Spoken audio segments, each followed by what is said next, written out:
É impossível a gente tratar 2026 sem olhar para o cenário eleitoral. E quando a gente olha para o cenário eleitoral, nós temos notícias de todos os lados. Nós temos a percepção de que, quando a gente olha para o mundo, nós temos a percepção de que nós estamos observando uma onda mais ortodoxa, uma onda de candidatos mais de direita vencendo o mundo afora. Nós temos um outro aspecto relevante que, apesar de candidatos da direita estarem em ascensão no mundo todo, o que nós temos observado, especialmente desde a pandemia, é que nós estamos caminhando para um modelo econômico em que, invariavelmente, há mais Estado. Gostemos ou não disso, depois da pandemia, o que nós temos observado é que a sociedade tem exigido mais Estado, a população anseia por mais Estado. Por que eu estou dizendo tudo isso? Porque nós temos um cenário que é bastante incerto aqui no Brasil em 2026. Se alguém disser que o candidato da direita ou da esquerda vai ganhar e te der algum grau de probabilidade, desconfie. E eu estou dizendo tudo isso para dizer que nesse caminho só sobram médias empresas. E que nós precisamos ter políticas de inovação voltadas a médias empresas. É isso que o Prêmio Nobel traz pra gente também esse ano.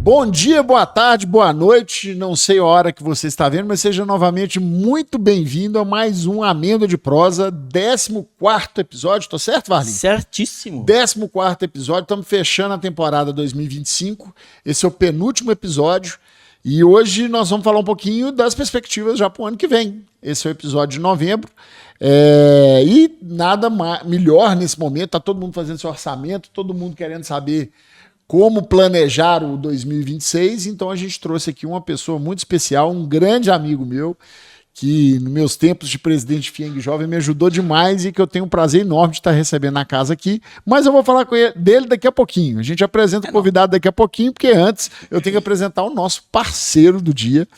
E esse parceiro, acho que todo mundo conhece, né, Varlin? Esse é especial. Esse faz parte da infância de muita gente e hoje eu acho que vai ter uma ceia aqui, uma refeição, e nós não vamos deixar sobrar nada. Nós vamos explodir aqui hoje. Apresenta para nós que é o nosso parceiro aí, então, Varlin. Antes de mais nada, seja muito bem-vindo, né, Varlin? Obrigado, Matheus. Estamos aqui mais uma vez aqui no Amêndoa de Prosa e hoje nós estamos aqui com o Dadinho, a Dadinho original, viu, gente? Ó, já jogou o Dadinho ali. Ó, gente, olha, esse é zero, Isaac. Esse é zero, ó. Desde 1954, sabia que o Dadinho foi lançado no quarto centenário de São Paulo? Ele foi feito para isso, por quarto centenário de São Paulo. E aí tomou o apelido de Dadinho, logo assim, todo mundo começou a chamar de Dadinho, e ele incorporou a marca e virou Dadinho. E essa maravilha, me passa aqui o bombom também, que eu não quero só... Ó, se você aí, onde você está, não comeu o Dadinho... Tá na hora de você procurar. Tá aberto que nós estamos comendo, viu, gente? Gente, é uma linha completa, ó. Tem bombom. Procura aí perto, no estabelecimento perto de você. Esse é o Beats. Tem waffle, tem wafer, tem o tribombom aqui, ó. Esse tribombom é bom demais. Esse é bom demais da conta. Tá até acabando porque a caixa já tá leve aqui, ó. Abraço, Ricardo, meu amigo Ricardo, lá do Compras do Dadinho. Tá aí, obrigado Dadinho pelo apoio, viu? É isso aí. Grande abraço pro Ricardo. E eu tenho uma coisa interessante para falar. Eles liberaram um cupom de 20% de desconto na loja, viu? Na loja virtual. Eu vou colocar o QR Code aqui para você. 20% de desconto. Você vai colocar o cupom de desconto lá. É o Fralia. 20%. Acredita que eles deram 20% para comprar na loja, cara? Maravilhoso, né? Então, você sabe que a minha irmã me cobra, né? Que dia que o pessoal vai mandar pra gente? Viu, Ricardo? A minha irmã é louca com isso aqui. Então, eu tô colocando aqui perto de mim que eu vou comer esses aqui, tá? Aqui, ó. Produção, ó. Vou jogar, ó. A produção levou. Vou jogar dadinho neles também. Toma aqui, ó. Dadinho aí, ó. Segura o dadinho aí. É o Silvio Santos do Dadinho. O Silvio Santos do Dadinho. Vou fazer igual o Beonzinho, né? O Beonzinho do Dadinho. É isso aí, gente. É isso, você quer alegrar a sua vida, alegrar aí seu dia, é comer o Dadinho e é um prazer enorme ter eles como cliente, né, Matheus? Há muito tempo como clientes, né, então a Fralia participa disso aqui, porque quem come o Dadinho pode ter certeza que o dia fica mais feliz. Você é um viciado de Dadinho, né, meu querido? Tô sabendo aí. Eu sou apaixonado com Dadinho. Hã? Eu sou apaixonado. Apaixonado com o dadinho, entendi. Tem regras pra comer dadinho, tão bom que é, né? São Paulo, tem regras. Então, como é que é, Matheus? Ele é do interior de São Paulo. Foi então... criado comendo isso, né? Você sabe que quando eu era criança, o Matheus me falou da memória afetiva. Quando eu era criança, eu ia ao pediatra. E esse era o único motivo pelo qual eu gostava de ir ao médico. Porque ele dava dadinhos. Sempre. É mesmo? Sempre. Então é isso aí, gente. Então, quer fazer seu dia mais feliz, coma dadinho. E você pode ter certeza que esse produto ainda fica melhor ainda, porque você vai saber que tem produto da Fralia aqui dentro. Fralia Inside. Mais um, né? Mais um. Então, eu quero agradecer aí ao pessoal da Doce Sabor, né? Da Dadinho, que tá aqui com a gente. E se você quiser entrar aí no nosso espaço de cliente, olha que maravilha que é isso aqui. É um espaço gratuito, é para você que é nosso cliente, esse espaço é seu. E só você entrar em contato com a gente, chama a gente no WhatsApp, sei lá, chama a gente no inbox do Instagram e fala assim, eu quero participar aí no espaço do cliente, eu sou seu cliente, eu quero mandar meus produtos para vocês mostrarem pra gente. É só falar com a gente, tá bom? Dadinho, obrigado. Ricardo, obrigado mais uma vez e até breve aí, viu? Pessoal da Doce Sabor, a gente tem um orgulho enorme em ter vocês como parceiros, viu? Muito obrigado mais uma vez. É isso. Marlene, o que mais tem de recado na paróquia aí? Então, recados paroquiais é que a Black November acabou, certo? Quem não fez, perdeu, Matheus? Não, tem uma repescagem. Tem uma repescagem, sempre a gente tem a repescagem da Black November em dezembro. Se você não fez a sua programação de pedido, achou que ficou a ver navios, se enganou, tá na hora de você entrar em contato com o seu consultor, para você conversar com ele, fazer a sua programação, porque o ano que vem tá chegando, a Páscoa tá chegando, a Páscoa é mais curta esse ano, né? Ela tá mais perto do que do mais pertinho. Mais perto desse ano. Então, para você garantir isso, produtos, insumos no seu... Tá comendo dadinho. E eu falando aqui, ó. Você vai começar a entrevista, você vai ficar uns 40 minutos fazendo entrevista, que eu vou ficar só comendo. Mas aí, gente, para você que tá querendo fazer sua programação de pedidos, achou que não deu tempo, demorou para tomar a decisão, ainda dá tempo. Dezembro tá aí, aqui, já chegou dezembro, tá na hora de você fazer sua programação. Então, entre em contato com o seu consultor. Se você ainda não é nosso cliente, entre em contato aqui no QR Code, vai ter um QR Code aqui em algum lugar, né? Vai estar flutuando aqui em algum lugar. Em cima, acho que agora eu tô colocando em cima agora, Matheus, o QR Code. Entre em contato, chama aí a gente aí, para você... Tá difícil até de fazer propaganda aqui hoje. Fazer o merchan. Entre em contato aqui com a gente, que a gente tem a melhor programação para você, se você tá preocupado com o ano que vem. Então, a Fralia aí tá à sua disposição para ser seu parceiro. É isso aí, Matheus. Nesse ambiente de pura amizade e descontração... Não, agora é eu, né? Eu vou apresentar o nosso convidado de hoje. Antes de apresentar ele, gente... falando sério, a repescagem da Black November é uma oportunidade de ouro para você programar os seus insumos de cacau para o ano que vem. O mercado reagiu, parece que o cacau voltou a subir, a gente teve a queda das tarifas para a exportação do cacau para os Estados Unidos, então a gente passa a ter agora a competição do mercado americano novamente. Então, para você que está planejando a Páscoa, aproveite essa janela onde o cacau caiu, né? E ainda os preços ainda estão sendo praticados nesse patamar. Momento excelente de entrar com a programação e entrar o 2026 sem dor de cabeça. É isso aí. Vamos lá, sem mais delongas, hoje eu vou apresentar aqui meu amigo que eu adoro. Tenho um prazer enorme de estar recebendo aqui. O Isaac é economista. Isaac Carlos, mestre doutor em economia aplicada pelo FJF, com MBA pela FGV. E é uma das vozes mais influentes da economia e comunicação hoje no nosso estado aqui em Minas Gerais e eu tenho certeza que no Brasil inteiro.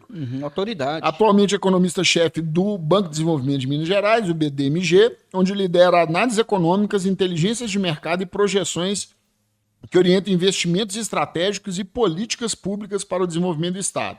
Sob a sua liderança, o BDMG ficou 3 vezes no top 5 do Banco Central em projeções macroeconômicas. A trajetória dele combina academia, setor produtivo e atuação pública. Já passou pelo Lattes, foi economista na FIENG, onde eu conheci ele, e lá fez um trabalho maravilhoso. Ele produziu alguns estudos de grande impacto nacional, como, por exemplo, a primeira estimativa do impacto econômico do rompimento da barragem de Brumadinho, e depois participou da construção de medidas econômicas importantes durante a pandemia, como a MP 936 e parâmetros do Minas Consciente. No BDMG ajudou a criar as linhas de crédito que fortalecem exportações, comércio, inovação e economia verde, incluindo Minas Exporta e programas para APLs e transição energética. Então, Vocês já tiveram aqui um preview. Nós vamos falar de exportação? Sim. Vamos falar de comércio? Sim. Vamos falar de indústria? Sim. Vamos falar de inovação? Sim. Vamos falar de economia verde? Sim também. E para quem quiser acompanhar o Isaac fora aqui do nosso podcast, ainda tem mais. O Isaac recebeu... A gente pediu aqui. Ó. Ah, tá. Colunista da 98, escreve para a revista Exame e integra o Instituto Milênio. Em 2025, recebeu honrarias como a Medalha do Dia de Minas, Medalha JK e foi indicado ao Prêmio de Personalidade do Ano pelo Corecon MG. Também associado da Axion Macrofinance, levando a análise econômica e estratégia para pequenas e médias empresas. Isaac, eu não preciso nem falar o tanto que eu gosto de você. Não, peraí, eu achei que você não ia acabar mais, ué. Não, é o currículo... Que isso? É um dos currículos mais... Porque não basta ser grande, né? Tem que ser... Substância, tem que ter substância. Poxa vida, Isso cara. vai dar piada. Mas não basta o currículo do cara existir, tem conteúdo aqui. E você fez muito, cara. E eu tenho uma honra enorme de te chamar de amigo. Seja bem-vindo. Obrigado pela presença, viu? Bom, obrigado, Matheus. Obrigado, Varlim. Obrigado, Fralia. Obrigado, Dadinho. Já tô aqui aproveitando. Quebrou todos os regimes que tinha. Já tô pensando já em ver se a gente faz esse podcast em 2 vezes, porque aí eu tenho 2 oportunidades de comer o Dadinho. Já tô achando que vai ficar apertado pro Papai Noel. Então... Bom, eu agradeço muito a oportunidade, a presença. Você sabe muito bem, mas eu sou muito fã de você desde a época do FIENG Jovem, sou fã do seu trabalho, sou fã da Fralia.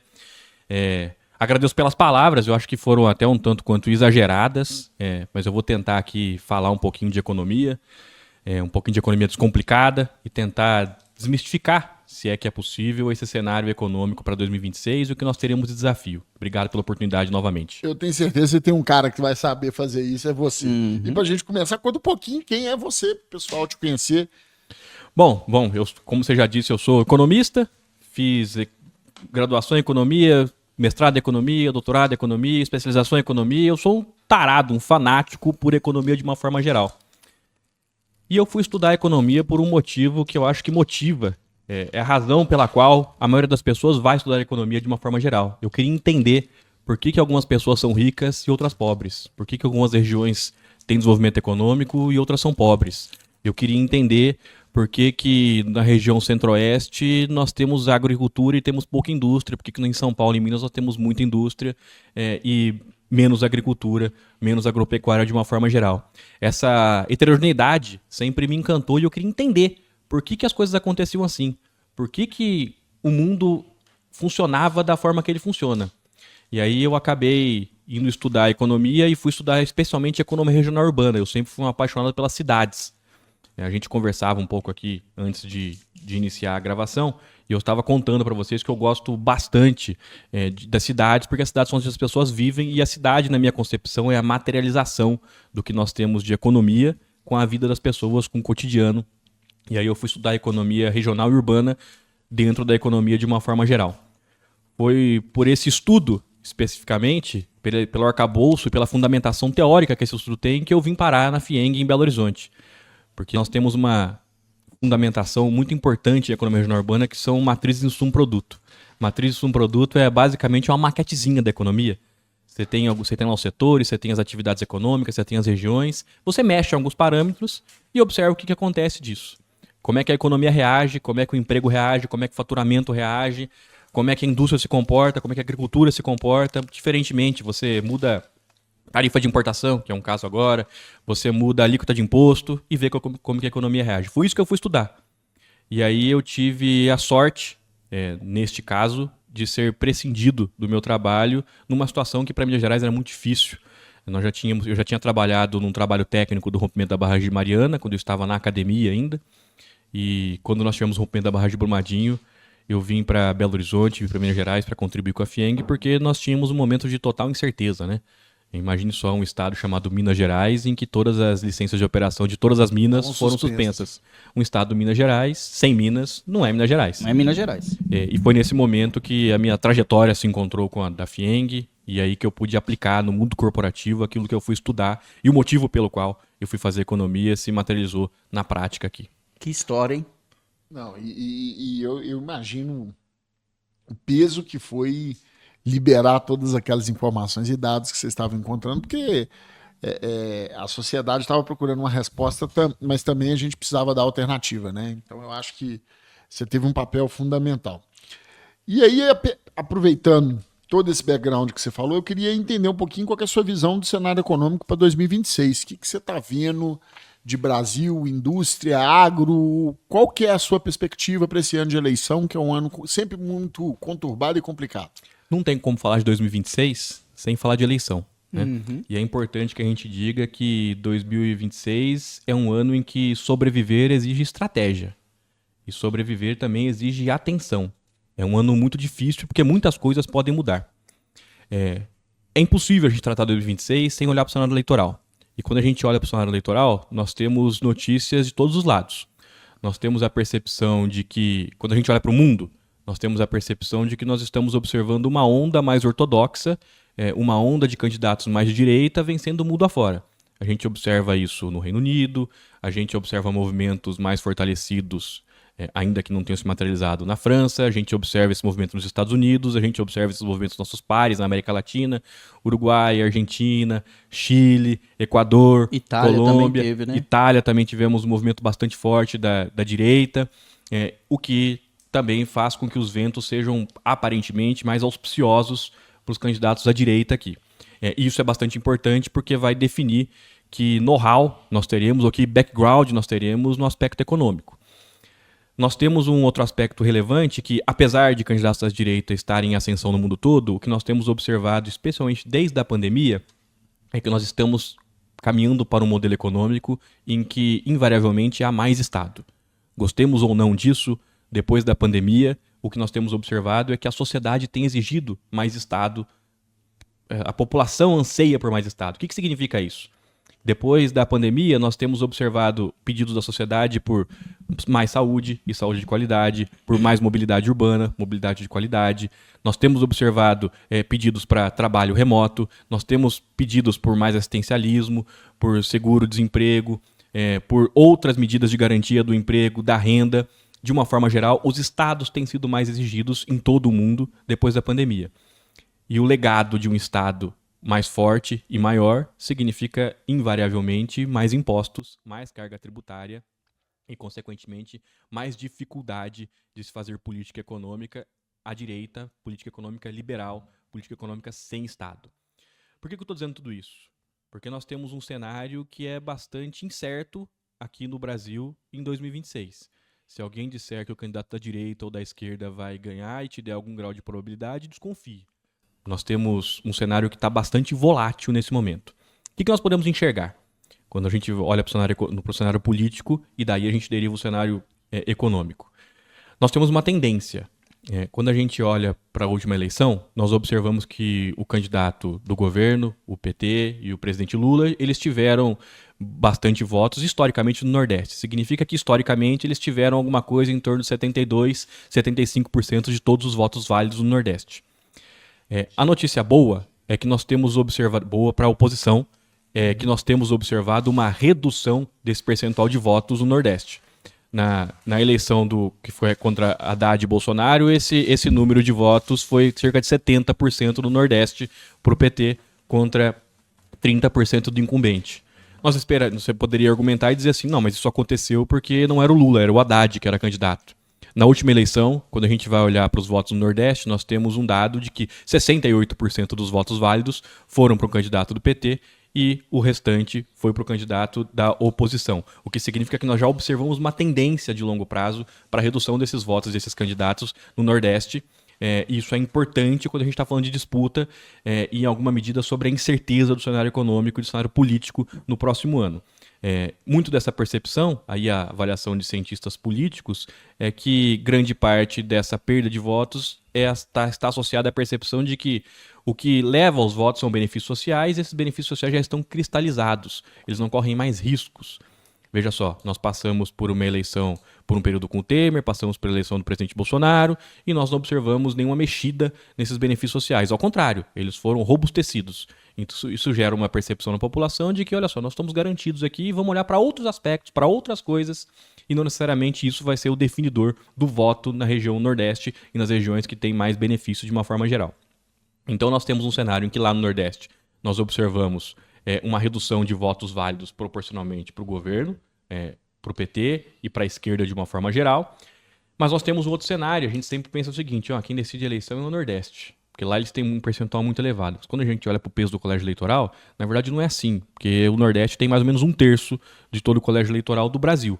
O restante, os outros 2/3, são Sul-Sudeste, especialmente Sudeste.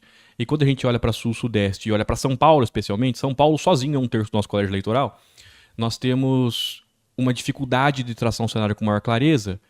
Vamos pensar o seguinte, o candidato oposicionista possivelmente seria o Tarcísio. Quando a gente olha para a aprovação do Tarcísio e para os votos válidos nas pesquisas que nós temos, Tarcísio teria algo próximo de 55%. 55% é abaixo de todos os patamares de que todos os presidentes eleitos em São Paulo tiveram. O que significa que, se a direita quiser ganhar a eleição, nós vamos precisar que o Tarcísio melhore a sua votação na região sul e sudeste, ao passo que nós já observamos uma redução do percentual de votação na região nordeste. Então nós temos esse percentual de 55% seria para toda a região sul-sudeste. E normalmente, o que acontece? É um pouco menos que isso na região sul-sudeste. Nós estamos falando em termos do percentual de votos válidos, tá? Na região sul-sudeste. Nós estamos falando em torno de 51, 52. E quando a gente olha para o estado de São Paulo como um todo, em geral, 55% é o que precisa ter um candidato da direita. Eu achava que o Tarcísio, em São Paulo em si, ele teria esse percentual. Ainda não foi atingido. Nas últimas pesquisas, as últimas sondagens, ele já chegou muito próximo dos 55%, que foi naquele momento em que a popularidade do presidente Lula esteve nos piores momentos, e ele já teve 54, 55,2, naquela margem de erro, ele estava próximo dos 55. Hoje, nas pesquisas atuais, se minha memória não me trai, ele tem 52,7. Mas assim, tirando ele, eu acho que, tirando o Bolsonaro, na verdade, o único candidato que chegou próximo desse índice, que neutraliza qualquer outro índice do Nordeste, foi o Tarcísio. Com certeza, mas nós temos uma dificuldade nesse caso, porque nós temos uma eleição que é polarizada, naturalmente. Eu não gosto desse termo polarizado, é uma eleição que é concentrada em dois candidatos, e um dos candidatos que concentra a maior parte de voto, que tem apelo da maior parte do eleitorado, não está disponível na eleição. O que acontece é que, de um lado, na esquerda, nós temos um candidato que é majoritário, ninguém consegue imaginar um outro candidato à presidência pela esquerda que não seja o Lula. E na direita, nós temos aí uma miscelânea, um quebra-cabeça que precisa ser montado. Nós temos o Caiado, nós temos talvez o Eduardo Leite, mas que no momento talvez estivesse mais próximo de uma visão centro-esquerda. Zema também. Nós temos o Zema, nós temos o Tarcísio. Então nós temos algumas outras forças que não são tão conhecidas no cenário nacional, o que dificulta bastante a nossa análise. Nós não teríamos, por exemplo, a percepção muito clara de quantos votos o Tarcísio teria em Minas Gerais se ele fosse candidato à presidência.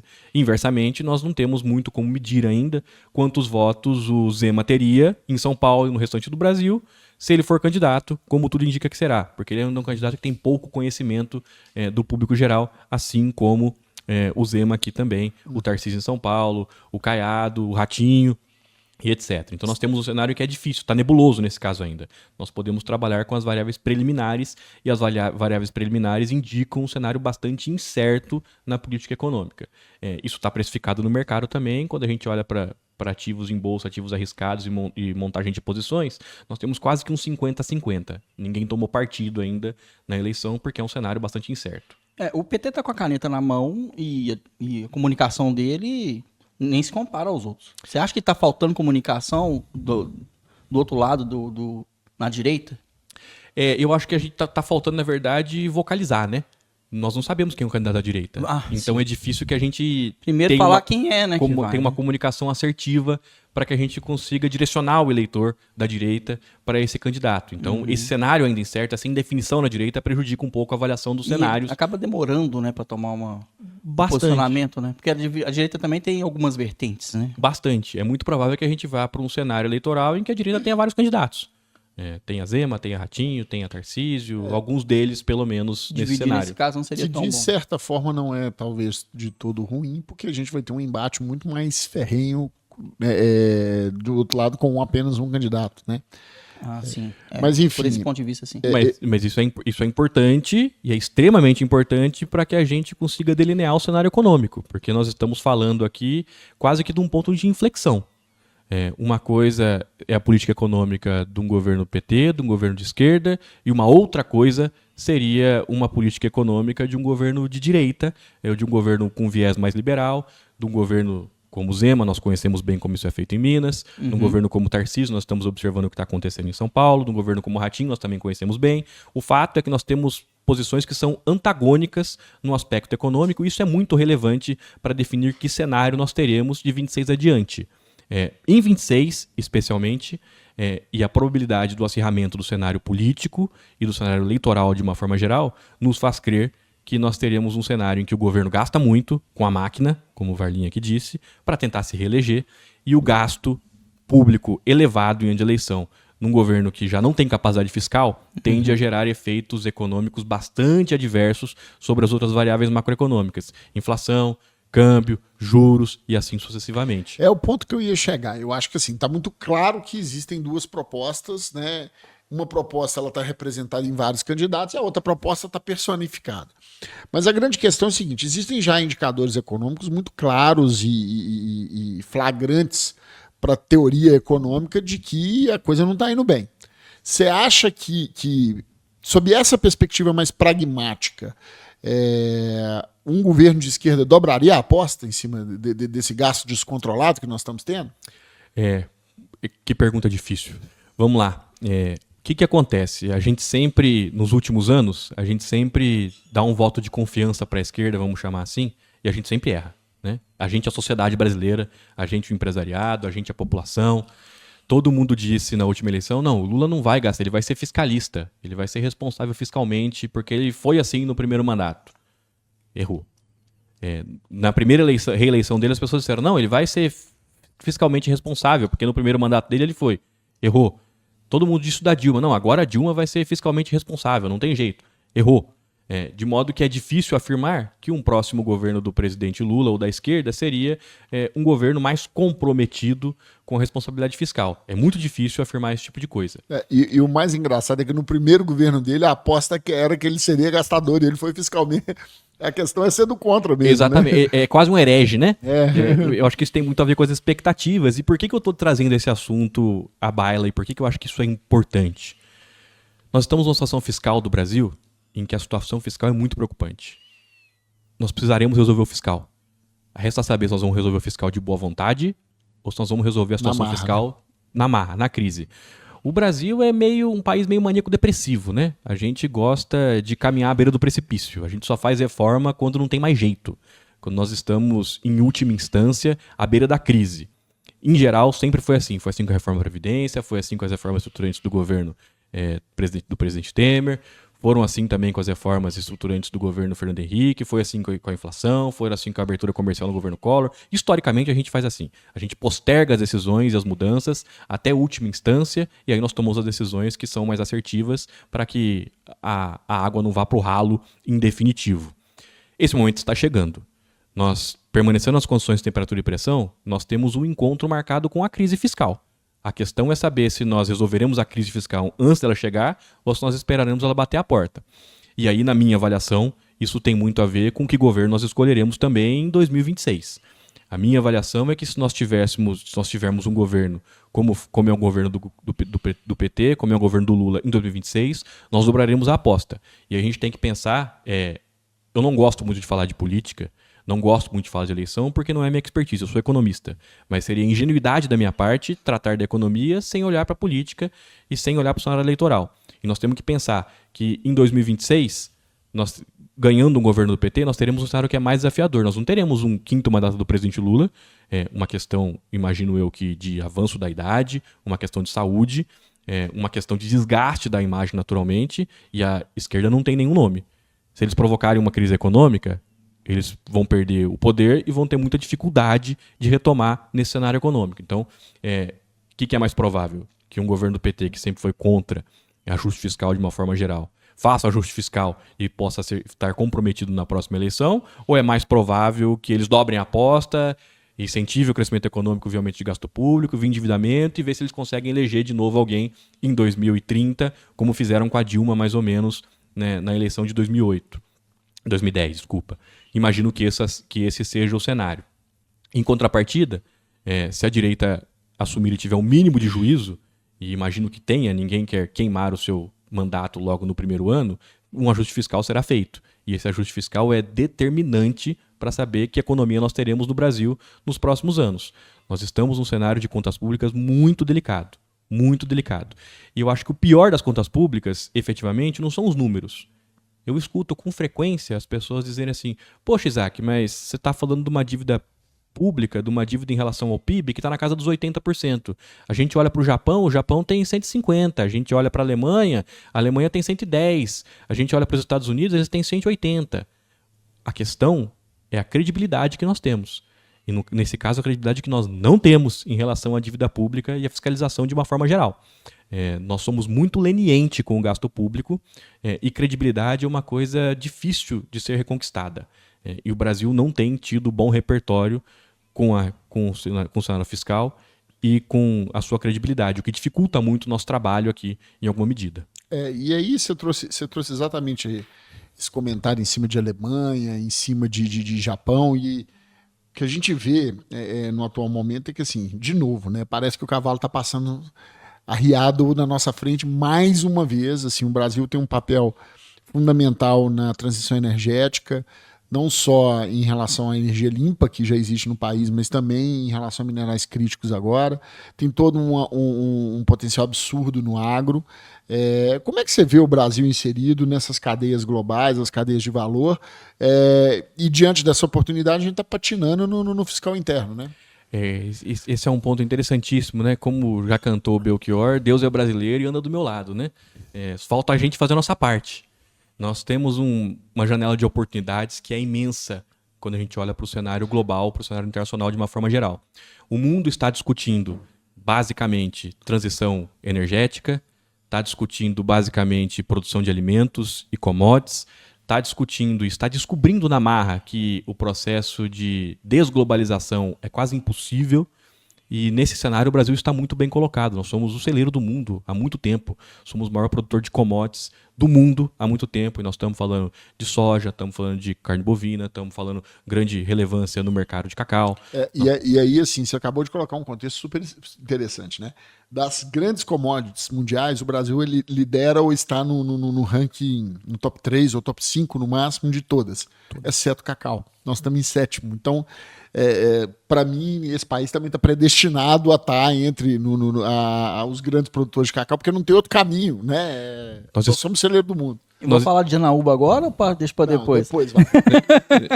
Nós estamos em 7º e já estivemos melhor ranqueados, o que significa que nós temos gargalos para serem resolvidos, e o cacau, naturalmente, é uma outra grande commodity que tem tem enfrentado um mercado bastante adverso nos últimos anos, tem enfrentado redução de oferta, crescimento do nível de preços, e nós temos aí de novo para o cacau também uma janela de oportunidade muito importante, e uma janela de oportunidade que nós não podemos perder, nós não podemos prescindir dessa janela de oportunidade. Sem dúvida. O fato é que o Brasil tem sido grande produtor de commodity nos últimos anos, nos últimos 50 anos com certeza, nos últimos 30 com grande louvor, com grande produtividade, com ganho no mercado internacional, com ganho de market share, com crescimento da nossa participação em todos os mercados relevantes.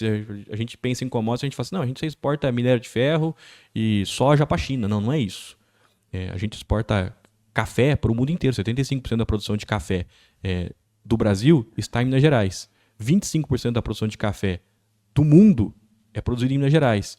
Quase 40% do café do mundo é produzido no Brasil. Nós somos relevantes no café, nós somos relevantes na soja, no milho, nós somos relevantes em diversas outras commodities, minério de ferro, já disse, petróleo, nós somos um grande produtor de petróleo, um grande exportador de petróleo cru ainda também. De modo que nós estamos muito bem posicionados nessa janela de oportunidade. Nós temos commodities e isso nos deixa menos vulneráveis à volatilidade global de uma forma geral. Porque, veja só, por qualquer transição e mudança que o mundo passe, o mundo sempre precisa de alimentos e de energia. E nós somos os fornecedores de alimento e energia do mundo. Haja visto o que aconteceu no período recente com os Estados Unidos, né, com o aumento das tarifas e das barreiras comerciais impostas. Eu não concordo com a postura adotada pelo país nessa negociação, mas o fato é que nós tínhamos uma posição tão confortável no fornecimento de commodities para o mundo todo e para os Estados Unidos, que, ao fim e ao cabo, quem teve que rever suas posições foram os Estados Unidos. Eles precisaram voltar atrás e dizer assim, realmente, não vai adiantar eu taxar o café, porque nenhum só pé de café vai ser plantado nos Estados Unidos porque eu estou tarifando mais. Não vai adiantar eu tarifar a carne bovina, porque nenhum boi será trazido para cá por conta da minha tarifa. São vantagens competitivas, absolutas e relativas que estão aqui no Brasil de uma forma geral. Então, no cenário de commodities, nós estamos muito bem posicionados. Nós precisamos saber como aproveitar esse ganho de comércio, essa vantagem comparativa. Quando a gente olha para a transição energética, veja só, de novo, né? Deus é brasileiro e anda do nosso lado. Nós estamos falando de minerais críticos, essa é a bola da vez. Minerais críticos hoje são o que as commodities, o que a soja era talvez lá no início dos anos 2000, quando a gente teve o boom das commodities, a soja e o minério de ferro. Nós temos a segunda maior reserva de minerais críticos e estratégicos do mundo. E nós temos a segunda maior reserva sem ter explorado todas as reservas e sem ter feito estudos adjacentes. Tem grande possibilidade que a gente seja a maior reserva de minerais críticos do mundo. Eu também concordo. Grande probabilidade que nós sejamos a maior reserva de minerais críticos do mundo quando a gente acabar de fazer os estudos. É uma possibilidade real e concreta. Só que a gente precisa aproveitar essas vantagens comparativas. A gente fica nesse discurso de que para alguém levar as vantagens comparativas nossa, para alguém vir aqui explorar minério, tem que industrializar o país. Tá bom, mas que políticas públicas desenhadas para isso nós temos? Que incentivos nós temos para que as pessoas venham aqui explorar minerais críticos? Que indústrias eu quero? Aonde eu quero que elas se instalem? Qual que é o processo pelo qual ela vai industrializar? Como é que nós vamos fazer transferência de tecnologia? Que tipo de indústria eu quero? Qualquer indústria? Porque nós também temos uma coisa que é engraçado, né? Nessa última COP, nós observamos muito esse movimento também. É como se a gente demonizasse a mineração. Ninguém pensou que os minerais críticos precisam ser minerados? Então nós precisamos definir que país nós queremos ser. Como é que nós estaremos posicionados nesse tabuleiro global que está mudando, e está mudando muito rápido. O Brasil precisa se reposicionar porque a janela está aberta e nós não podemos esperar que ela se feche. Mas nós estamos muito bem posicionados nesse cenário internacional. Nós temos minerais críticos, temos commodities, temos um mercado potencial absurdo e nós estamos passando por um daqueles raros momentos da minha avaliação, que é um momento quase que de uma revolução industrial, parecido com aquilo que nós passamos na revolução industrial da máquina a vapor no Reino Unido, a revolução tecnológica dos telecomunicações e transportes, que a gente chama da terceira revolução industrial. Nós estamos observando algo muito próximo disso no momento, com inteligência artificial, com minerais críticos e com a transição energética de uma forma geral. E, de novo, nós estamos bem posicionados. A gente tem aquela preocupação que commodity um dia acaba, né? Vai explorar, e o que vai fazer depois, né? Estava conversando com um amigo meu, ele é engenheiro eletricista, e ele faz projetos para mineração no Pará. Ele falou que tem minas que tem 300 anos de exploração. Olha a potência que o nosso país é. Isso você pensando na commodity mineral. Não, mineral. Mas, em outras commodities, alimentícia, por exemplo, né, a vocação do Brasil, até posicionamento geográfico, ela é fantástica, né? Volume de água que tem. E aí, assim, o seu colega Ricardo Amorim, ele fez uma publicação nas redes sociais dele essa semana, falando que a próxima década é a década da indústria. E quando a gente olha para esse reposicionamento global, o Brasil tem uma oportunidade de ouro, mas, de certa forma, com todo o problema fiscal que a gente está tendo, você tem iniciativas no Brasil que estão convergindo para esse momento da indústria. A primeira grande iniciativa é a própria reforma tributária, né, que tem por objetivo, sim, desonerar a indústria para tornar a indústria brasileira competitiva. A segunda grande iniciativa, em muito menor escala, porque ela ainda está se organizando, mas já existe, é o plano da Nova Indústria Brasil, que esse atual governo lançou. Temos aí todas as críticas à questão fiscal do governo, mas é uma iniciativa que há 30 anos não se via, né, e está sendo de alguma forma descentralizada, incentivada, com dinheiro de fomento para inovação e tudo mais. Como é que você vê esse momento da indústria nacional, Isaac? Como é que o industrial brasileiro deve se preparar nesse momento? Olha, nós temos, de novo, uma janela de oportunidade. Isso se conecta com as vantagens comparativas das commodities que a gente estava tratando aqui agora. Veja só, a gente poderia aqui fazer um paralelo com o que nós observamos recentemente com o agronegócio brasileiro. Até o início da década de 30, 40, nós produzíamos café. Nós éramos bons em produzir café. Ponto. Até o final do governo Getúlio Vargas, a gente produzia café. As outras commodities tinham um papel muito secundário. mas nós conseguimos avançar muito, crescer muito a produtividade e ampliar a nossa fronteira agrícola, mas esse crescimento do agronegócio não foi via expansão de fronteira agrícola, não foi um crescimento que foi extensivo, foi um crescimento que foi intensivo, que significa ganho de produtividade. E esses ganhos de produtividade vieram muito por conta de pesquisa e desenvolvimento, acesso ao crédito, muito importante, e acesso ao crédito da maneira correta, da forma adequada, e além disso, exposição do Brasil à competição global. Com todos os desafios, nós conseguimos superar e conseguimos aí ter relevância no cenário global de commodities. Então, as vantagens comparativas, eu costumo brincar e dizer que elas não são vantagens comparativas estáticas, elas são dinâmicas. Nós podemos fazer algumas coisas para que a gente tenha essa vantagem comparativa. Nós não nascemos produzindo soja bem e não nascemos sabendo plantar soja do sul do Maranhão até o sul do Rio Grande do Sul. Não era isso, gente. O clima da soja é um clima semitropical. Então, em geral, você planta a soja lá no Rio Grande do Sul.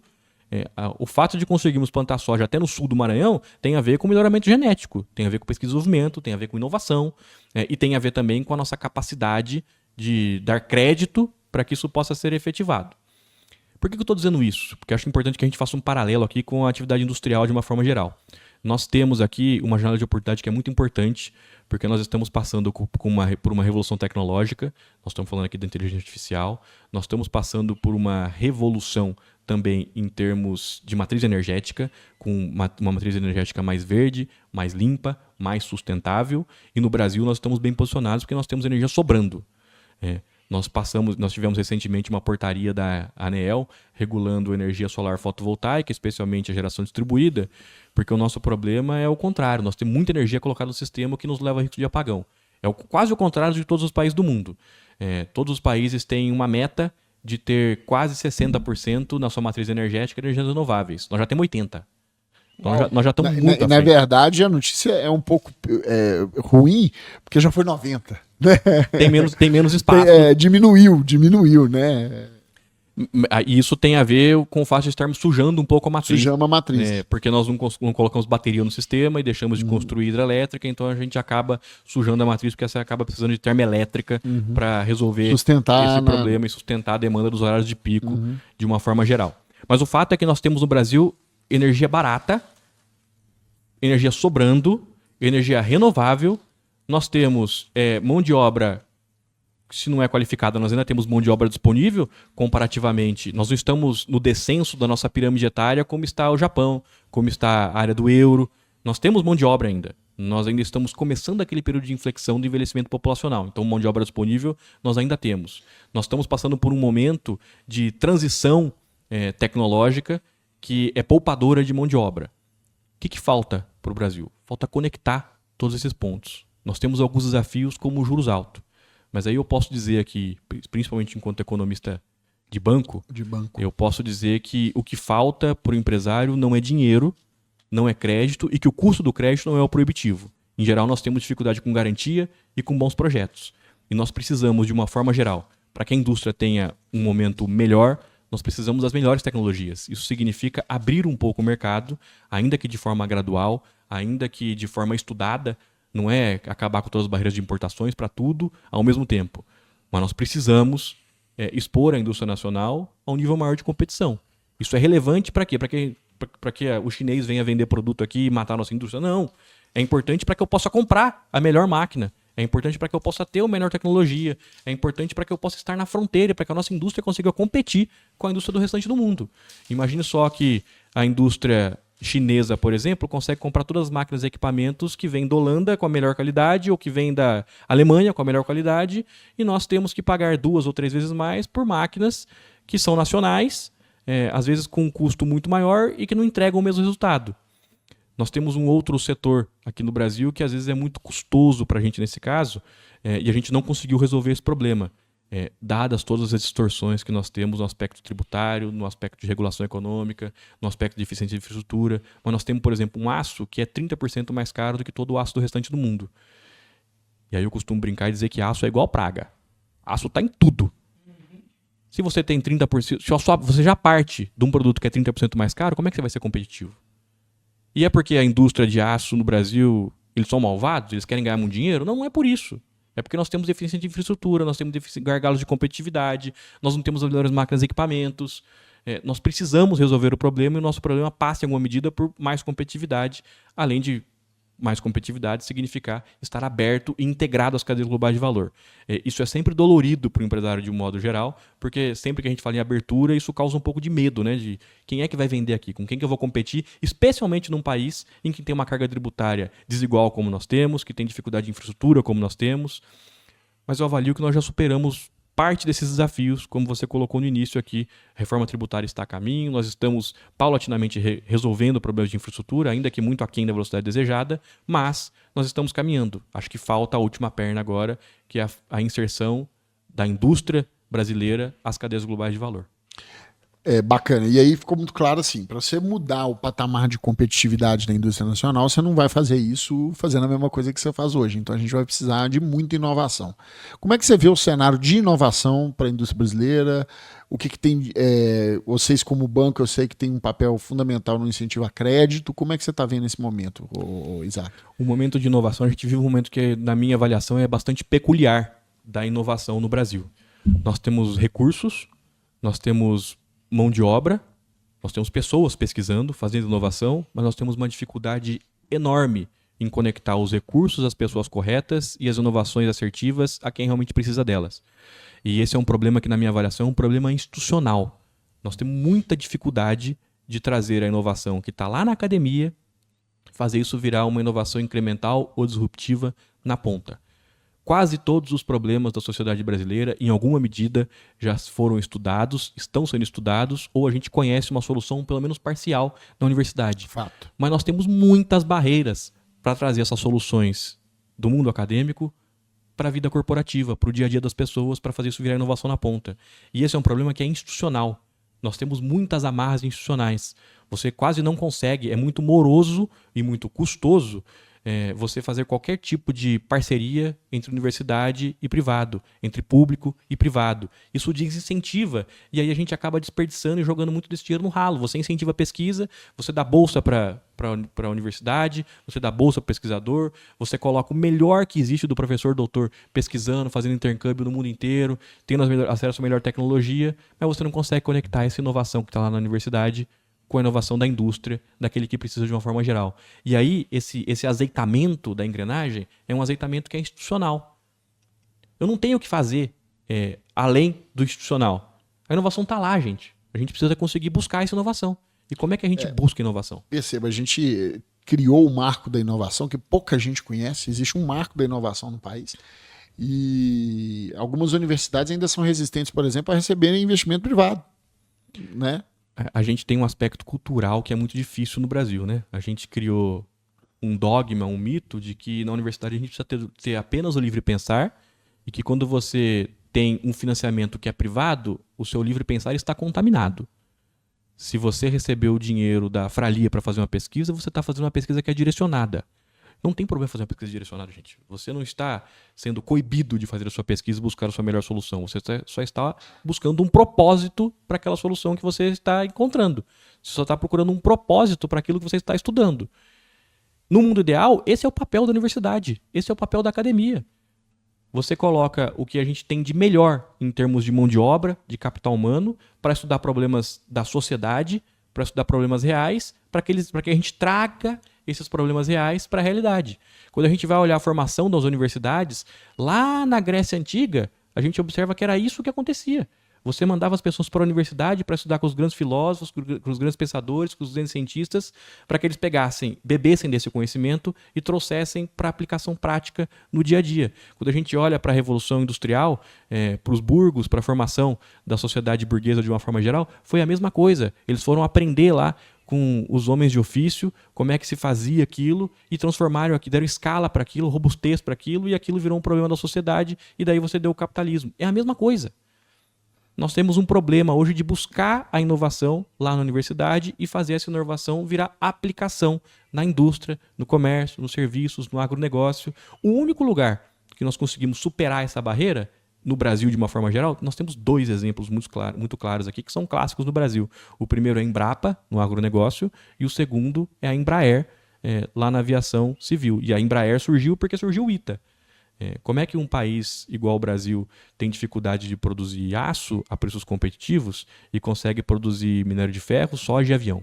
São os dois extremos. Então nós não temos problema de tecnologia. Nós temos problema de acesso, não temos problema de financiamento, nós não temos problema de recursos. É claro, mas é sempre melhor. Se você me perguntar se um empresário quer crédito, quer mais crédito, quer crédito mais barato, quer. Lógico que quer. Mas se não tem tu, vai tu mesmo. O fato é que crédito existe, está disponível, inovação existe, está disponível, a gente precisa conectar as duas coisas. E essa conexão é um problema institucional de uma forma geral. Nós precisamos resolver o problema que é o governo. Nós precisamos resolver o problema que é o Estado, de uma forma geral, e o Estado como ente. As instituições são um grande problema e a gente precisa arrumar, azeitar essas instituições no país. Para o leigo, você está dizendo que o Estado blinda as inovações que são estudadas. Não chega nas empresas, nos empresários, para fazer a aplicação prática dela. É exatamente isso. O que eu estou dizendo é que, às vezes, a gente tem uma solução que é aplicável à indústria, mas essa solução foi desenvolvida lá na universidade, está dentro da universidade. E a indústria não consegue chegar lá e falar, vou comprar a sua patente, vou comprar o seu produto. O processo para que isso aconteça é muito moroso. Você tem que passar pela fundação, tem que passar por diversos órgãos colegiados, tem que passar por avaliação do valor da inovação, tem que passar por valor de patente, tem que passar por distribuição de recursos de patente, tem que pagar as remunerações aos pesquisadores de uma forma geral. E isso ainda cria, em grande medida, um problema jurídico de bastante insegurança. Porque depois de todo esse processo, quem consegue concretizar, ainda existe a possibilidade de depois o Tribunal de Contas lá na frente dizer assim, não, mas você vendeu uma inovação por 1 milhão, ela valia 2. E aí você tem um apagão de canetas também, porque as pessoas não querem tomar essa decisão e ficarem respondendo em seu CPF por uma decisão tomada que, a momento, parecia uma decisão de mercado. Então nós temos uma dificuldade muito grande de trazer essas inovações para dentro do mundo corporativo de uma forma geral. As inovações estão sendo pesquisadas. Se você basta ver o que aconteceu na pandemia. Quanto tempo nós demoramos para encontrar uma vacina nacional dentro da Universidade Brasileira? Muito pouco tempo. Foi rapidíssimo. Nós conseguimos encontrar uma solução. E às vezes a solução não era uma solução de prateleira, mas nós integramos várias outras inovações que existiam ali até que a gente conseguisse chegar num lugar. Veja recentemente a vacina contra a dengue, por exemplo. Estou dando só alguns exemplos aqui, pincelados, dessas coisas que existem. Essas inovações estão sendo pesquisadas há tempos. Nós temos tecnologia de ponta. Ela só não está disponível ao público de uma forma geral. E esse problema de conexão é um problema de rigidez das nossas instituições, de uma forma geral. O nosso processo para acessar essas inovações que é delicado e é complicado. Agora, Isaac, você estava falando do crédito, obviamente Selic de 15% não é nada atrativo. Essa Selic de 15% chega no balcão, né, das linhas tradicionais, próximo de 20%. Né? Sim. Mas a gente está vivendo um momento, né, de crédito para inovação talvez inédito, né?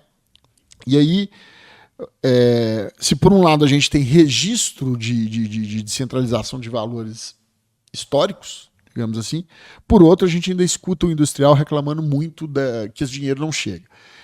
Certamente no topo da pirâmide a gente tem esse dinheiro chegando e incentivando muita inovação para essas empresas que têm de uma maneira ou outra inovação estruturada. A base da pirâmide, o ecossistema de startups, de alguma forma também ele é incentivado, porque ali é um capital de risco e isso já está, de certa forma, contratado e entendido que, né, talvez não tenha abundância de recurso, mas já existe uma estrutura, né, um DNA para o recurso. Agora, no meu entendimento, e aí eu queria que você comentasse isso, o meio da pirâmide, que é onde a gente tem literalmente uma necessidade de transformação, de competitividade e de atualização tecnológica, está abandonado. Como é que você enxerga esse cenário para a média empresa no Brasil? Esse é um ponto interessantíssimo, essa é a grande dificuldade, e aí eu posso dizer que o mundo comunga, em alguma medida, dessa mesma dificuldade. Em todas as economias emergentes, em desenvolvimento, o problema e a dificuldade está sempre associada às médias empresas. Ela fica naquele meio do caminho, é tipo o irmão do meio, né? O irmão mais velho é preferido porque é o mais velho, o mais novo é o caçula, coitado, vamos dar mais atenção para ele, o do meio fica perdido. É o mesmo que acontece com as nossas médias empresas aqui de uma forma geral. Nós temos políticas que são direcionadas a grandes empresas, nós temos políticas que são direcionadas às pequenas empresas, mas a média está no meio do caminho e não existe focalização para a média. Como é que nós podemos resolver isso? Por que isso acontece de uma forma geral? Primeiro, é consenso na literatura econômica, é consenso de mercado em que a gente precisa fomentar a inovação via startups e pequenas empresas de uma forma geral. Em geral, esse recurso é um recurso quase que a fundo perdido, inclusive, mas se justifica quando a gente olha o valor das inovações a longo prazo. E nós somos muito exitosos nisso no Brasil, diga-se de passagem. Nós somos As FAPs fazem um excelente trabalho, né? muito, muito bom trabalho no aspecto de fomento à inovação e aquelas inovações em startups, inovações disruptivas ou incrementais de pequeno porte. Acontece que quando a gente vai olhar o orçamento para a inovação no Brasil, a gente tem um orçamento em que ele é quase 60-40. Nós temos 60 para pequenas e médias, que são esse fomento das FAPs, e nós temos um outro 40% que a gente utiliza para grandes empresas. E aí, na minha avaliação, nós temos um erro de desenho de política em termos de focalização. Porque essas grandes empresas, os grandes bancos, as grandes petroquímicas, as grandes petroleiras, todo mundo quer dinheiro barato e o melhor possível. Mas essas empresas não necessitam exatamente desse dinheiro para fazer inovação, para fazer pesquisa, para fazer desenvolvimento. Falta um direcionamento melhor desse recurso para que esse recurso chegue às médias empresas de uma forma geral. E aí a gente acaba colocando a média empresa num bolo em que existe mais risco para a média empresa de uma forma geral. Porque veja só, quando você está falando de pequena empresa, você dá dinheiro a fundo perdido ou você tem fundo garantidor. Quando você está falando de grande empresa, poxa vida, é muito dinheiro para a grande empresa, mas tem isso... um lastro de ativo enorme. Exatamente, isso representa muito pouco em termos do patrimônio. Então você está ancorado naquele patamar. A empresa pequena só quer sobreviver. A grande já é grande e quer manter o seu mercado. E no meio do caminho nós temos as médias empresas, que não tem um lastro de ativo tão relevante, está sempre operando, em geral, com mais risco, porque ela precisa crescer. E para crescer, ela tem que ganhar market share, e ela vai roubar mercado da pequena, que tem pouco a perder, e vai roubar mercado da grande, que é difícil competir. E para as médias empresas, como o ticket médio em geral também é maior, você também não tem fundo garantidor. E a gente acaba criando um dilema em que a gente acaba não atendendo de forma efetiva ou não tendo garantias suficientes para médias empresas. E aí a minha avaliação, 2 políticas seriam essenciais e importantes aqui para que a gente conseguisse resolver esse gargalo. A primeira coisa, ter garantias para esses empréstimos às médias empresas. E a segunda coisa, retirar parte desse recurso que vai para as grandes empresas para constituir parte fundo garantidor para médias empresas e parte para ser direcionado para as médias empresas de uma forma geral. Porque é daqui que vem o crescimento e que vem a superação do subdesenvolvimento econômico no Brasil. Isso é uma lição, inclusive, do Prêmio Nobel de Inovação desse ano. Era a minha próxima pergunta, né? Não sei se todo mundo sabe, esse ano o Prêmio Nobel de Economia foi em cima de um tema que era a geração da inovação nas economias, né? Queria que você comentasse um pouquinho desse prêmio para a gente e por que ele foi tão aclamado. Claro. São, na verdade, 3 pesquisadores e 2 trabalhos seminais, porque um deles faz um trabalho conjunto. É o Joel Mocchio e o Agen Reut, outros 2 pesquisadores. São um holandês, um francês e um canadense, respectivamente. Vou separar aqui em 2 partes do trabalho. O primeiro, o Mocchio, ele estava olhando para a história, ele está olhando lá desde o que acontece no início do capitalismo, e está olhando para si e falando, mas por que algumas regiões crescem mais do que as outras? Por que em algumas regiões nós temos as mesmas tecnologias, mas em algumas regiões essa tecnologia pega, isso dá certo e a atividade floresce. Em outras regiões isso não acontece. Exemplo.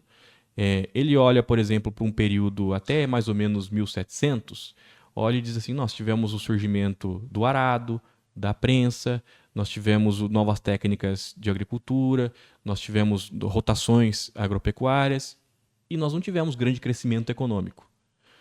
Mas a partir de 1800, mais ou menos, nós começamos a observar que o novo normal, para fazer um paralelo aqui, era um crescimento de 2% nas economias, de uma forma geral. Quando a gente olhava para toda a economia do mundo, crescia 2% ao ano. Por que isso não acontecia?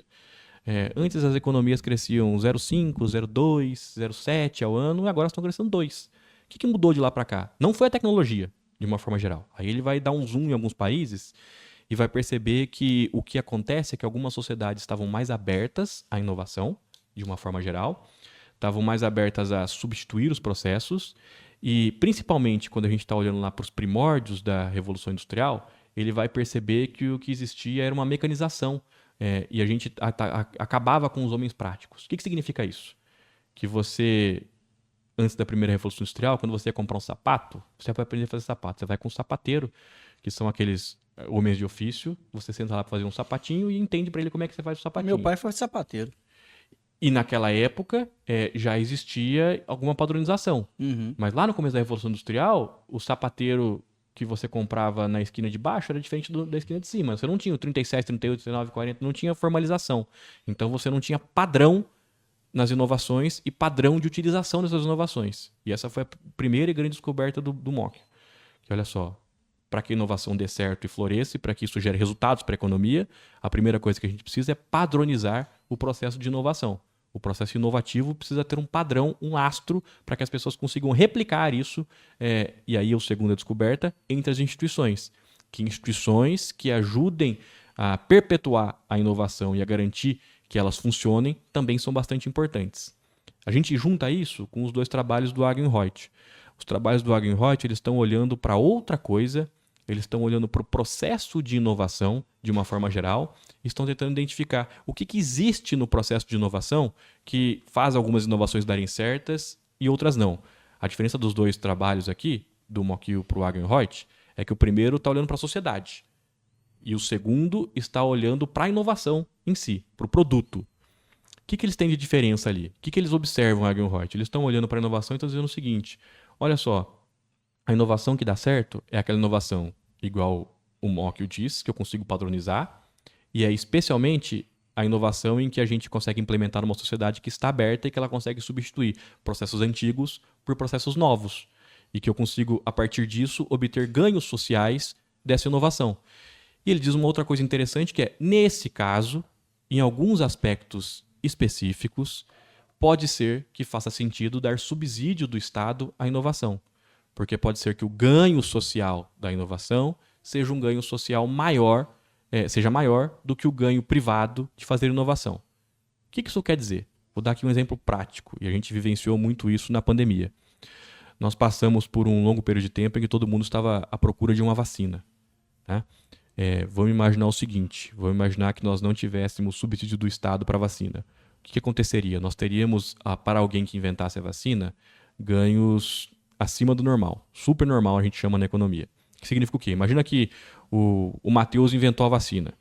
Tava todo mundo em casa, fechado, trancafiado, enclausurado, com dificuldades econômicas, o Estado pagando as pessoas para ficar em casa, pagando as empresas para continuarem produzindo, pagando as empresas para não demitir os trabalhadores.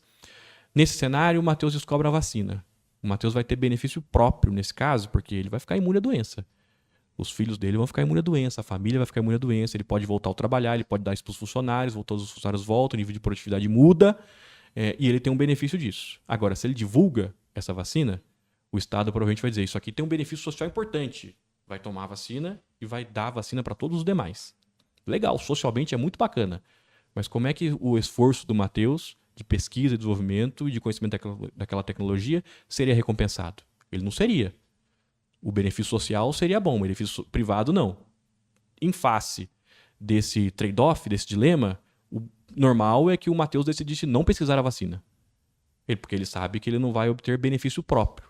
E aí, neste caso, quando a gente tem um benefício social que é muito grande, o Estado faz o quê? O Estado dá um benefício, um subsídio à inovação e diz, Matheus, pesquisa aí, vou te pagar para pesquisar para a inovação da vacina. E aí o que acontece é que o Matheus, quando descobre a vacina, já tem benefício privado, e o benefício privado do Matheus é infinitamente inferior ao benefício social que nós temos. Então, em alguns casos, eles estão dizendo que é importante subsídio à inovação, pode fazer sentido, e aqui eu ressalto, em alguns casos. Eles estão dizendo que o processo de padronização é super relevante, mas também, e aí esse é o pulo do gato, e acho que é o essencial aqui, é importante que a sociedade esteja aberta a esse tipo de inovação. É importante que a sociedade esteja disposta, nesse caso, a tomar vacina. É importante que a sociedade esteja aberta a repensar os seus padrões de utilização de tecnologias para que soluções antigas possam morrer e soluções novas possam nascer. Basicamente, o Nobel de Economia desse ano trata desse aspecto da importância da inovação. E tem um outro ponto que é fundamental, que ele está dizendo o seguinte, e isso é comum aos dois, por isso que eu deixei ao final aqui, que é o seguinte, eles estão dizendo assim, olha, mas tem um aspecto que é relevante. A gente tem que olhar para a estrutura de mercado. Porque quando nós temos muitas empresas que são apenas pequenas, essas empresas não têm capacidade para inovar Elas não têm capacidade de mão de obra e nem capacidade financeira, porque inovar custa caro. As pessoas acham que inovar é sentar na cadeira, tive uma grande ideia aqui, vou resolver o problema do mundo. As pessoas acham que o cidadão sentou de repente... Chegou, baixou a inovação aqui, fez download. Não é assim, gente. As pessoas... Matrix. Não tem jeito. As pessoas já acham o quê? Que o Zuckerberg, de repente, acordou um dia no meio da noite e falou assim, vou criar um negócio que as pessoas compartilham fotos, uns podem comentar. Tá todo mundo esperando a maçã cair na cabeça de Newton, né? Não é assim que funciona. O processo inovativo nós sabemos que é um processo de idas e vindas, de pesquisar o mercado, é um processo de teste, é um processo de fazer vários MVPs, é um processo de conversar com o mercado, é um processo de testar a inovação na ponta. Isso custa caro. Custa muito caro. E dá trabalho. Em geral, pequenas negócios não fazem inovação. Então, em geral, pequenos negócios não têm inovação porque custa caro e não tem capacidade financeira para isso e nem operacional. Então, uma sociedade em que nós tenhamos apenas pequenos estabelecimentos, dificilmente vai inovar. Vamos pensar aqui um exemplo prático. Que inovação nós observamos em bares e restaurantes, que é algo que nós temos próximo à estrutura de mercado assim, que seja disruptiva ou moderna nos últimos anos? Eu não consigo pensar em nenhuma inovação disruptiva. Tem alguma inovação incremental ali que é, ao invés de você levar... Cardápio por QR Code? Detestável cardápio por QR Code. Eu também não sou fã, não, mas é exatamente do que nós estamos falando, né? São inovações incrementais, não são disruptivas. Você tem aquele botãozinho que você aperta na mesa para chamar o garçom e aí você consegue de repente... Um tablet na mesa que você já faz o pedido, vê o cardápio, mas assim, de novo... Mas são muito incrementais e, em geral, elas não surgiram nos bares e restaurantes, por exemplo. Elas foram adaptadas àquele contexto. Então, em geral, quando nós temos empresas de pequeno porte, não tem inovação. Ao contrário, numa sociedade em que nós só temos empresas de grande porte, também é muito difícil que a inovação floresça. Basta a gente olhar para o histórico aqui e pensar, por exemplo, quanto tempo demorou para Xerox falir, quanto tempo demorou as histórias tradicionais que nós conhecemos aqui, né? Quanto tempo demorou para Kodak adotar a máquina digital, não adotou, por isso quebrou. Quanto tempo demorou para florescer o iMac, né, o MacBook, também de uma forma geral. Isso está associado ao quê? Empresas com grande poder de mercado, mesmo que elas tenham conhecimento daquela inovação, mesmo que a tecnologia seja dominada, elas têm relevância no mercado. Para que elas vão colocar um produto para canibalizar com elas mesmas? Então esse aspecto é importante. E eu estou dizendo tudo isso para dizer que nesse caminho só sobram médias empresas e que nós precisamos ter políticas de inovação voltadas a médias empresas. É isso que o Prêmio Nobel traz para a gente também esse ano. Sem médias empresas, sem políticas focalizadas de inovação às médias empresas, nós vamos matar o sistema inovativo e vamos matar o desenvolvimento econômico. Porque nós precisamos de crédito, nós precisamos de capacidade financeira, nós precisamos de alguma medida de subsídio e nós precisamos que a sociedade esteja pronta para isso, nós precisamos que tudo isso seja adotado, em geral, em médias empresas. Porque as grandes não estão interessadas... Elas estão interessadas, na verdade, em manter o seu market share e o seu mercado, e as pequenas estão mais interessadas em sobreviver. E alguma inovação incremental vai sair daquelas empresas que estão sendo financiadas, em geral, a fundo perdido para a inovação. Mas as médias empresas são quem inovam de verdade e quem dão um salto para o desenvolvimento econômico. É por isso que políticas voltadas às médias empresas são tão importantes. Muito interessante.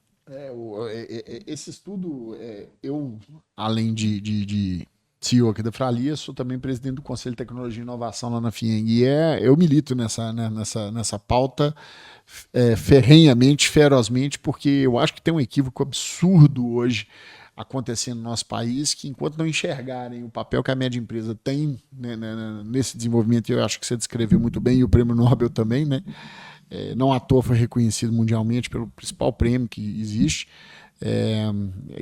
Sem sombra de dúvida, destravar esse crédito para a média empresa vai trazer para o Brasil um salto enorme de produtividade e competitividade. Isaac, nós estamos chegando no fim. Eu anotei aqui umas questões que eu acho que é o que está talvez assombrando o imaginário, seja do agro, seja da indústria. É o seguinte: estamos entrando num ano eleitoral incerto, como você disse lá no começo do podcast. Que dica que você traria para quem está fazendo o orçamento da sua empresa para o ano que vem? Como economista. Bom, primeiro você precisa de um bom profissional, porque senão você vai passar sufoco. O que a gente espera para 2026? Vamos olhar para o contexto aqui macroeconômico, vamos olhar para o mundo, vamos olhar para a eleição e vamos colocar aqui a bola no chão. O que nós estamos esperando para 2026 de uma forma bastante didática e genérica? Vai ser um ano de volatilidade. natural, não se assuste. Então o câmbio vai subir, vai descer, vai subir, vai descer. Nós teremos anúncios de políticas fiscais expansionistas, nós teremos anúncios de aumento de arrecadação, provavelmente do governo, então significa que mais algum tipo de aumento de impostos deve vir aí, algum pacote de bondade deve vir aí também, e nós estamos imaginando agora que nesse cenário eleitoral do ano que vem, nós vamos ter uma economia que vai ficar brigando ali entre inflação, juros e crescimento. O que significa isso? O governo quer se reeleger, ele já anunciou diversos pacotes de bondade que começam a valer no ano que vem. Esses pacotes de bondade devem tracionar a atividade econômica um pouquinho mais, estender um pouquinho, esticar um pouquinho essa corda do crescimento econômico. Esticar quanto? Pouco. Nós estamos aqui com uma estimativa de um crescimento para o ano que vem no entorno dos 2%, que é um crescimento próximo do nosso potencial. O problema desse crescimento é que é um crescimento incentivado, é um crescimento em marcha forçada e é um crescimento em grande medida estimulado por aumento da renda disponível e pelo crédito direcionado. O que significa isso? Então, com esse monte de pacotinhos de bondade e com o aumento da renda disponível, não necessariamente vai haver mais transferência de recurso direta, mas olha só, na medida em que a gente tem desoneração do imposto de renda para famílias que ganham até R$5.000, nós vamos aumentar a renda disponível do cara. O cara pagava 27,5, pagava 12, pagava 15 de imposto de renda, ele vai pagar zero, em alguma medida. Isso significa que a propensão marginal a consumir dele é muito maior. Se ele vai consumir mais, ele vai ativar o circuito gasto-renda. Então ele recebe mais dinheiro, gasta um pouquinho mais. Esse gasto um pouquinho mais vai puxar um pouquinho a atividade econômica, e nós estamos falando principalmente de comércios, estamos falando de serviço, e nós estamos falando da indústria, especialmente a indústria de bens de consumo não duráveis. O que significa isso?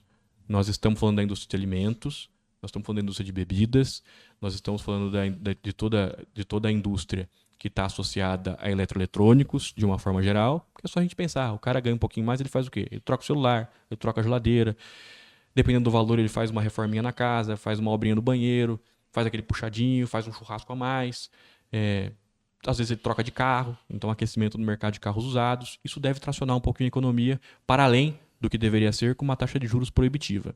E aí a gente continua esticando a corda.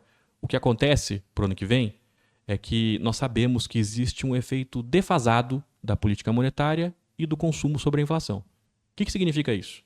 Que nós vamos gastar mais, mas nós não vamos observar muito esse movimento na inflação ano que vem. Nós estamos com uma tendência de que a gente tenha uma inflação ano que vem muito próxima. Isso vai ter um efeito na inflação, esse consumo maior, especialmente porque nós estamos com a atividade econômica aquecida. Mas esse consumo maior vai se refletir numa inflação que deve ficar próxima dos 3,8%. Nós já estamos com um núcleo de inflação que roda nos 3,5%. O serviço está puxando um pouquinho. Então nós devemos ter inflação para baixo de 4%, entre 3,5% e 4% no ano que vem. Então é uma inflação que não pega tanto. Isso deve abrir espaço para o Banco Central cortar juros. Então isso é importante para o empresário aqui. Expectativa é que ao final do primeiro trimestre, provavelmente na reunião de março, o Banco Central já comece a cortar juros e ele deve começar cortando meio de uma vez. Nossa expectativa é que os juros encerre 2026 em 12%, mas tem espaço para cortar mais. E aí o que vai depender? O nível de corte de juros e o nível de inflação que nós teremos e, consequentemente, a volatilidade cambial do fiscal. Se o governo decidir gastar demais para tentar garantir a eleição, nós temos um risco fiscal que cresce, o dólar sobe, com o dólar subindo nós temos um repasse que é quase instantâneo para a inflação. Acho que todo mundo entende o efeito do dólar na inflação aqui. Em geral, de uma forma bastante didática, a gente vive em dólar, né? Quando você acorda, você desliga o seu despertador, que é um smartphone, que é comprado em dólar. Você descobre o seu cobertor, que é de algodão, é cotado em dólar. Se ele não for de algodão, ele é de poliéster, que é derivado do petróleo, e também é cotado em dólar. Aí você levanta, vai à cozinha e bota o seu café para fazer. O seu café é cotado em dólar. Aí você pega o seu pãozinho, corta o seu pãozinho que é trigo. Trigo é em dólar. Passa manteiga. Manteiga é leite. Leite é em dólar. Aí você troca de roupa. De novo algodão é em dólar. Você vai para o trabalho de ônibus, de carro, de moto, de aplicativo. Combustível que é em dólar. Então o efeito de um aumento do gasto do governo de uma forma geral no dólar é um aumento é mais inflação para a gente aqui. O que vai depender? Se o governo gastar demais, o dólar sobe muito, a gente vai ter uma inflação que vai ficar mais próximo dos 4 do que dos 3,5. Se o governo não gastar tanto, for gastar moderadamente, esquece a ideia aqui de ser fiscalmente responsável no ano que vem, mas se ele gastar na média do que ele vem gastando nos últimos anos, que significa mais ou menos 2,5% real, tá? Nós vamos ter uma inflação que é próxima dos 3,5%, e aí nós vamos observar um Banco Central que tem espaço para cortar juros até os 11,5%. Então, para 2026, eu diria que para o empresário, o filme parece mais positivo. Nós vamos ter um cenário de inflação menor, juros na descendente, um câmbio com volatilidade, mas um câmbio que deve ficar abaixo dos 5,80 e um crescimento econômico próximo de 2%. Isso é muito importante. Para 2027, a gente tem que olhar o que vai acontecer um pouco em 2026, especialmente no cenário eleitoral, mas aí nós temos algumas preocupações no horizonte e todas elas derivam do cenário fiscal e eleitoral. E a gente escuta muito, né, as pessoas falarem que o Brasil é um país de rentistas, então, assim, de certa forma, a gente caminha para voltar para um cenário onde a gente vai poder ir para a economia real de novo. Mas para aquela pessoa que está posicionando os seus investimentos e as suas economias, como é que se enxerga o cenário bolsa? A leitura que eu faço é que tem muito papel barato, a economia do Brasil está barata de maneira geral, e a gente naturalmente vai ter uma migração da renda fixa para essas oportunidades, correto? Perfeito. Essa ideia, eu não gosto dessa ideia de que a gente é um país de rentista, né? Como se ser rentista fosse ruim, de uma forma geral, né? Não é isso, absolutamente. O segundo aspecto bastante relevante é que quando a gente está falando de um país de rentistas, nós estamos imaginando que, por exemplo, não, o banco adora juros elevados, é bom para o banco. Não, gente, o banco vive de emprestar dinheiro. E se o juros está alto, ele não empresta dinheiro. Não é bom para o banco isso. Não existe essa mágica, essa alquimia que as pessoas dizem de que juros altos é bom para o rico, é bom para o empresário, é bom para o banco. Não é assim. Não funciona dessa forma. O que a gente enxerga de cenário prospectivo? Renda fixa no Brasil, historicamente, é sempre muito bom. Sempre muito bom porque te paga um carrego muito bom, uma taxa de juros muito boa por um ativo que é praticamente livre de risco. O problema é que ele é muito bom até não ser mais, né? Antes a gente brincava e dizia que um IPCA mais 4 era um excelente rendimento. Agora nós estamos observando o IPCA mais 8 e o governo está com dificuldade de rodar esse título, de rodar essa dívida, que significa o quê? Percepção de que está mais arriscado, mesmo com mais retorno. Isso significa que nós estamos abrindo mais oportunidade, apesar dos juros elevados, e que deve ter uma trajetória de queda, para ativos reais de uma forma geral. No Brasil, nós temos muitos ativos reais que estão muito desvalorizados. E a questão da Bolsa de Valores é saber o tamanho do seu estômago. Por que eu estou dizendo isso? Porque se a gente for fazer uma retrospectiva, provavelmente em 2024 disseram que estava barato, em 23 barato, 22 barato, e se a gente for puxando, vamos dizer que até em 13, 14 estava barato. Só que o cara que comprou o ativo em 13, 14 talvez não, mas o cara que comprou o ativo em 15, em dólar, ele não recuperou o seu valor do seu ativo até hoje. Por quê? Porque o Brasil tem dificuldade de enfrentar os seus desafios. Teve gente que apostou, por exemplo, eu conversava com o Marco aqui do financeiro, apostou no varejo no início desse governo. Não vingou. Né? É difícil. Nós estamos num mundo que é desafiador nesse aspecto, nos aspectos econômicos. O que eu diria de uma forma geral? Tem muitos ativos muito bons na Bolsa de Valores. Muitos. E que, independentemente do cenário econômico, independentemente do cenário eleitoral, esses ativos devem ser favorecidos e devem continuar performando bem. O que nós estamos falando? Nós estamos falando de real estate, de uma forma geral.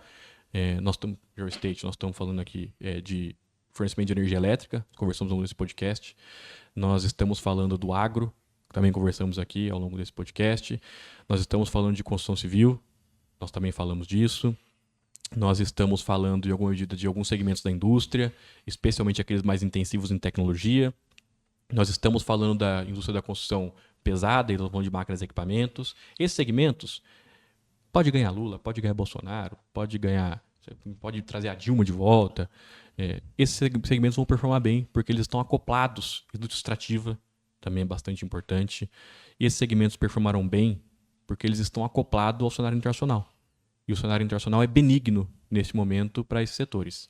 Então nós temos um potencial enorme para a Bolsa de Valores. Nós temos uma estimativa de que, independentemente de candidato e de vencedor, nós temos uma expectativa de 175 mil pontos de potencial para o final do ano que vem, a depender, claro, da volatilidade que nós teremos e a depender do candidato que vai vencer a eleição. E nós temos um potencial que é astronômico dali para frente, de novo, a depender do candidato. Indicação para quem tem... Não estou indicando comprar nem vender nenhum tipo de ativo específico, mas eu acho que tem uma coisa que é importante que a gente fique atento. Primeiro, tem estômago, que é preciso saber que esses ativos vão variar bastante ao longo do próximo ano. Então, se você estiver posicionado, garanta que você tenha bons ativos, garanta que você esteja posicionado e seja sócio de boas empresas, que o seu futuro estará garantido nesse aspecto, independentemente do cenário eleitoral. Atente a alguns setores, outros setores sempre têm dificuldade no Brasil. Em geral, os setores que têm dificuldade no Brasil são setores que estão muito associados a incentivos e ao modelo de crescimento baseado em consumo, como é o caso do varejista, por exemplo, que sofre com crédito e sofre com consumo. E como a nossa atividade econômica é muito cíclica, entra do governo, estimula consumo, varejo cresce, esse crescimento é artificial, juros sobe, varejo cai de novo. Então, essa dualidade que nós temos aqui prejudica alguns setores econômicos, mas outros, como extrativa, por exemplo, continua crescendo. Se você pega essas empresas listadas em bolsa... Celulose, né? Celulose. Se você pega essas empresas listadas em bolsa e vai olhar o ativo, se você pega companhias energéticas, por exemplo, se você vai olhar o histórico delas desde 2014, a curva é só de crescimento. Então, nós temos muitos bons ativos que estão muito desvalorizados, com uma relação preço-lucro muito vantajosa, mas é preciso cautela se o investidor não tem estômago para aguentar esse momento de volatilidade. Perfeito. Sensacional, né, Varley? Demais. Mais uma aula que a gente teve aqui hoje e o Isaac é sempre uma aula. Recados finais, Varley. Mais uma vez, se você ainda não fez sua programação, é a última chance em dezembro de você fazer sua programação de pedidos. Você que é nosso cliente, entre em contato com o seu consultor, faça o seu planejamento. Eu tenho certeza que 2026 estará garantido para você, tá? Com a Fralia, lógico, né, Matheus? Eu tô pensando aqui o seguinte... Ele vai comer, ó. Eu tô falando de programação de pedido, ele tá querendo comer, ó. Você que se incomodou com esse barulhinho durante vou fazer o meu aqui também. Podcast. Você que se incomodou. Vou aproveitar, deixa para abrir o meu. Abre o seu aí, agora ele pode comer, ó. Vai ter o QR Code da Doce Sabor, não é isso? 20% de 20% de desconto, vai lá no site. Fralia. Eu vou deixar aqui o... Pare de se incomodar e se deleite com um dadinho. Deixa eu jogar, porque a galera ali tá toda querendo ali, ó. Vai aí, ó. Aí, ó. Ô, Bariz, ó. O Varlinho, o próximo passo no ano que vem, nós vamos ter que fazer esse programa com o auditório, que ele tá curtindo esse negócio de... dançando e rodando, dançando e rodando. Tá adorando esse negócio de ficar jogando bombom. Eu acho que a gente tem que expandir mesmo. Falando nisso, a gente tá com a ideia de fazer um ao vivo aí, viu? Vamos fazer. Ano que vem, quem sabe, hein? Vamos pensar nisso. Isaac, muito obrigado pela sua presença mais uma vez. Eu queria que você deixasse alguma consideração final pro pessoal aí. É sempre um prazer compartilhar alguns momentos com você. Você tem uma sabedoria fantástica e eu queria te agradecer de novo, mais uma vez, por ter aceitado o nosso convite, viu? Imagina, quem agradece sou eu, é sempre um prazer. Eu já disse aqui na abertura, eu sou fã de vocês, sou fã da Fralia, sou fã do Matheus, sou fã do Varlin. Esse pessoal é bom demais, é sempre um prazer conversar com vocês e a gente sempre se diverte, né? É quase uma conversa de boteco aqui, né? Eu me divirto muito. Eu queria deixar de recado aqui. Economista, em geral, tem fama de cavaleiro do apocalipse, né? Parece que a gente veio aqui só trazer notícia ruim. Na verdade, eu enxergo que é diferente. O papel do economista é te dizer aonde é que estão as oportunidades e onde é que estão os desafios. O papel do economista é dizer para você o que você tem que ficar atento. Nós observamos no mercado oba-oba e gente empolgada o tempo todo. Mas tem pouca gente para te dizer no que você tem que ficar atento, no que você tem que ficar de olho. Nós temos o Brasil muito bem posicionado no cenário global, no cenário internacional. Eu te diria que nos últimos 20 anos, certamente desde o boom das commodities, nós nunca tivemos num momento internacional tão bom para o Brasil, tão favorável para o Brasil, no sentido de que tudo aquilo que a gente produz e produz com qualidade está em voga, está em alta. O Brasil tem commodities, tem energia barata, tem mão de obra, tem potencial de qualificação, tem crédito, tem uma economia diversificada, tem um mercado consumidor gigante. Nós precisamos apenas ajustar alguns aspectos e, em geral, esses aspectos são aspectos macroeconômicos. O que significa que, cedo ou tarde, assim como foi com a inflação, nós resolveremos nossos problemas fiscais. Cedo ou tarde, nós resolveremos os nossos gargalos de infraestrutura, que já estão melhorando pouco a pouco, mas estão melhorando. Nós estamos resolvendo nossos problemas e, para o empresário aqui, fica o recado e a missão de que, não desista do Brasil, continue persevere, seja forte, seja perseverante, seja resiliente, porque o pior já passou, na minha avaliação, e nós temos aqui um cenário de oportunidades para o Brasil e para o empresário brasileiro. Extremamente importante, né? Que tá dizendo, né? Porque até pro cacau, né? É a mensagem do Isaac e a mensagem da Frali. A gente acredita nesse país, estamos crescendo, estamos investindo, vamos aumentar, a fábrica nova. Ano que vem está chegando. E é nesse clima que eu queria agradecer mais uma vez a sua presença, a sua parceria. Estamos chegando no nosso final do ano, no final do programa também. A gente ainda deve lançar mais um episódio dessa temporada de 2025. E ano que vem promete, porque é um ano de muita mudança, muita novidade. Esse ano foi o ano dos 20 anos, onde a gente preparou muita coisa. E ano que vem é fábrica nova, muita novidade aí para a Fralia chegando, que a gente espera poder vir aqui contar já para vocês, tá bom? É isso aí. Muito obrigado para você e fica com a gente. Se inscreva no canal. Um abraço.